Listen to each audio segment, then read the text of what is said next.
That one key insight, that aha moment, especially when trying to make sense of our, well, incredibly connected world. Yeah, absolutely. If you're looking to sort of cut through all that noise and get right to the heart of what matters, well, you're in the right place today. Mm-hmm. We're doing a deep dive into something really fundamental if you're working internationally or just interacting globally.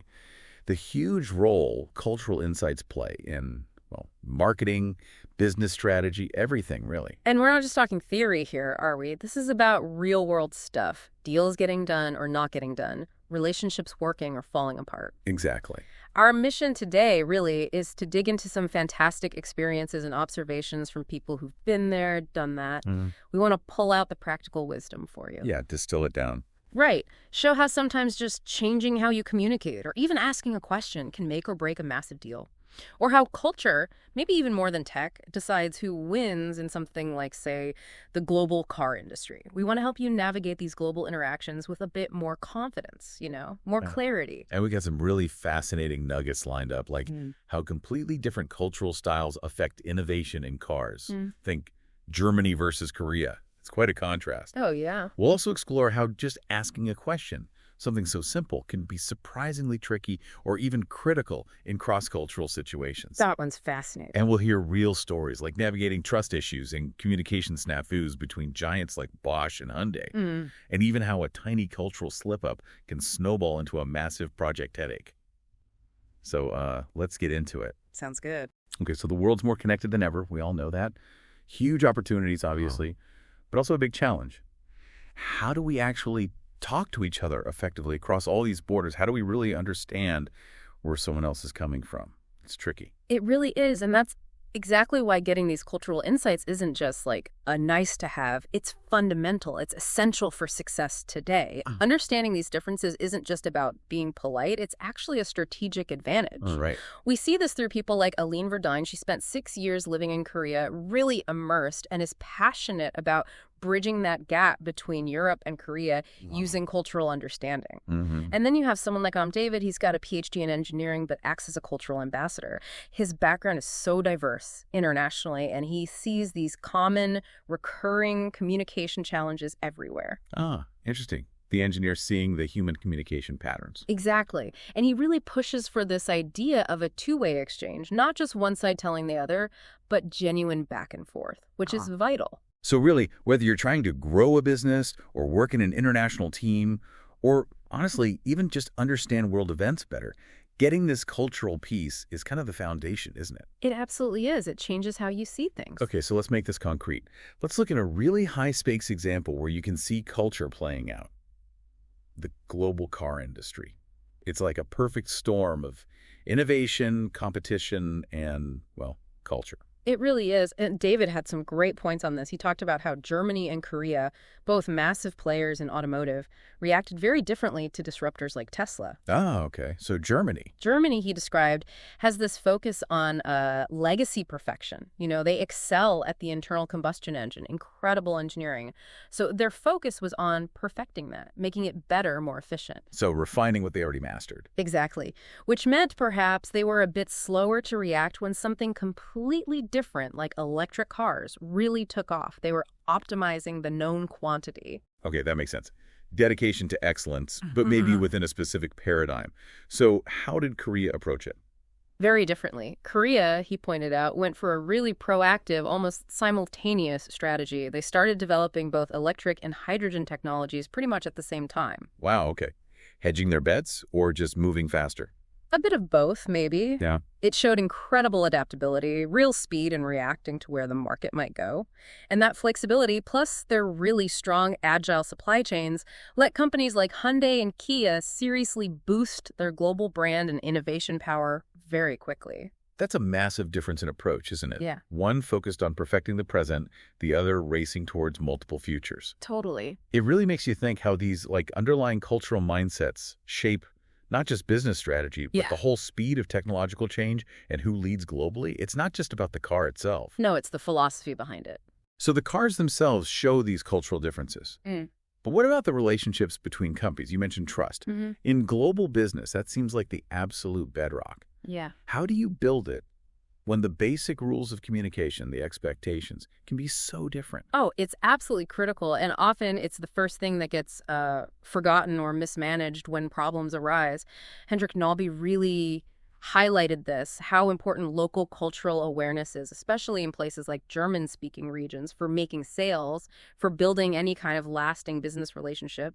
Trust first. Right. And you mentioned Bosch and Hyundai had some issues there. Yeah, initially, it was a classic case, according to David, of, well, a lack of mutual understanding creating real friction. What kind of friction? What went wrong? Well, David talked about the history there. The early problems came down to mismatched expectations and just a fundamental communication gap.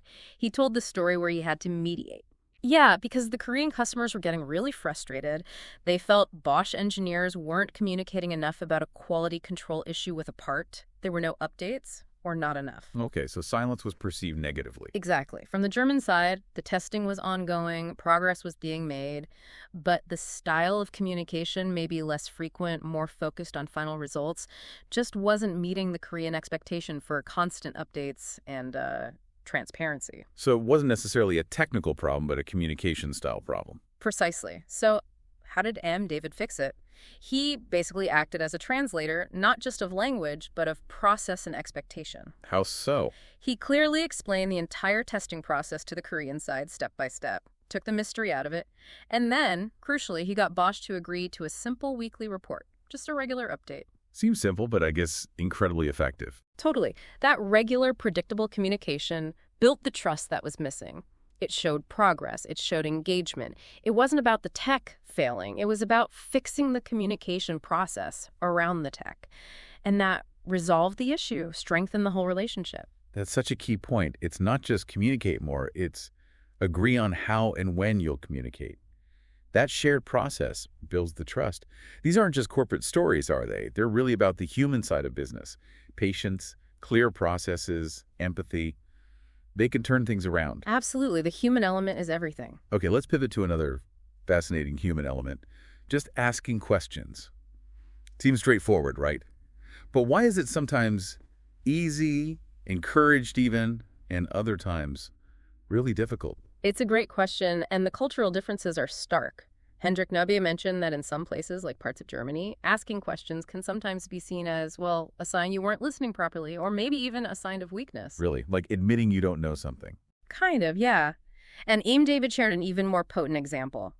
Barack Obama in Korea. At a press conference, apparently no Korean reporters asked a question. Zero. Wow. Why? David linked it to this deep-seated fear of judgment, a reluctance to stand out, to potentially say the wrong thing or challenge someone implicitly. So where does that reluctance come from? Is it just about saving face? Aline Verdun shed some light on that. She suggested it often has roots in deeper cultural currents, like Confucianism, which can emphasize harmony, conformity, and respecting hierarchy over, say, individual assertiveness or direct questioning. Standing out isn't always valued. Okay, so if asking questions can be viewed negatively or at least cautiously, how on earth does that work in sales? Because, in many Western approaches, asking good questions is like sales 101. It's how you find out what the customer needs. Exactly. It creates a real contrast. Both Hendrik Nobbe and David stressed how powerful asking questions is in building trust and rapport in a sales context.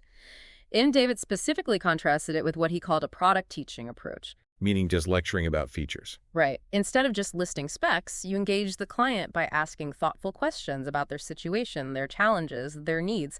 It draws them in. So even in cultures where direct questions might be less common generally, a well-phrased, open-ended question in a sales context can actually be really effective. Yes, perhaps even more so because it shows genuine interest. It's about understanding their world, not just pushing your product. It shifts the dynamic completely. That really makes you stop and think about your own habits, doesn't it? Yeah. Like, how much is culture influencing when I ask questions or how I react when someone asks me something? It's subtle but powerful. Definitely. Okay, so all this talk about communication, questions, expectations, it leads us right back to marketing, doesn't it? The challenge of creating messages that actually land, that resonate across all these different cultures. It's like you need a different paintbrush for every canvas. Absolutely. Aline Verdun really emphasized this. You have to understand the nuances when you're marketing, say, in South Korea versus somewhere in Africa versus Belgium. They're all different. And it's not just about language, is it? Not at all. She made a good point that even though younger generations might seem globally connected through social media and trends, Yeah, you see similarities. you do, but specific cultural factors still massively shape how marketing messages are received and what works. You can't just translate. You have to transcreate the meaning and the feeling for that specific context. And she shared a story about this going wrong, right? Yeah. A small mistake causing big problems. Yeah, a really potent example where a seemingly tiny miscommunication rooted in not quite getting the cultural context right spiraled into this hugely complex and expensive project fix. Ouch. Yeah, it just hammers home how vital it is for marketers to really adapt their whole strategy, not just swap out languages. It's about genuine connection, not just broadcasting. And avoiding costly mistakes, frankly. And thinking about online marketing, e-commerce, how do you tailor messages effectively for all these different audiences when it's all digital? When you don't have that face-to-face interaction to read the room, that seems like a massive ongoing puzzle. It absolutely is a huge challenge. And it underlines why just using a generic one-size-fits-all message online often just falls flat. It doesn't connect. Anyone in marketing, communications, even building a personal brand needs to grapple with this. Looking ahead then, it feels like understanding all this isn't just for current managers or marketers. It's critical for the next generation too, right? They'll be navigating an even more globalized world. Couldn't agree more. Hendrik Nabi made the point that even with all the tech savviness and global awareness younger people have, their underlying cultural backgrounds still strongly influence their behavior, their expectations. Those frameworks persist. They don't just disappear overnight. No. And Aline Verdine sounded really excited about continuing to explore this field. There seems to be a real appetite for more discussion, maybe more interactive ways to learn about this stuff, focusing on building that cultural awareness muscle and the kind of leadership needed for these complex global markets. So it really goes beyond just business strategy. It's becoming a fundamental life skill, isn't it, for anyone who wants to engage effectively with the world around them? I think so. It's pretty much non-negotiable now. Okay, so let's try and wrap this up. What are the big takeaways for you listening right now?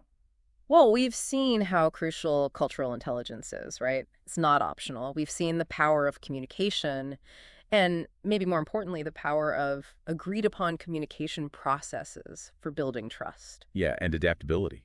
Seeing how different approaches, like in the car industry, lead to different outcomes. Understanding these things gives you a real edge, doesn't it? It's more than just avoiding screw-ups. Definitely. So the question to maybe leave you with is this. As you go about your day, your work, your interactions, what subtle cultural cues might you be missing? Just stop and think about that. Yeah. How could noticing those things, understanding them better, maybe open up new possibilities? Or prevent a misunderstanding down the road? And maybe ask yourself, how can you help create environments in your teams or communities where it feels safe to ask questions, where curiosity is actually encouraged, even if the wider cultural norm sometimes pushes against it? That's a great challenge. Keep digging into this stuff. Keep noticing things. Absolutely. Every conversation, every interaction is a chance to learn, to connect a bit better. Because honestly, in this shrinking world, understanding each other is probably our most valuable asset.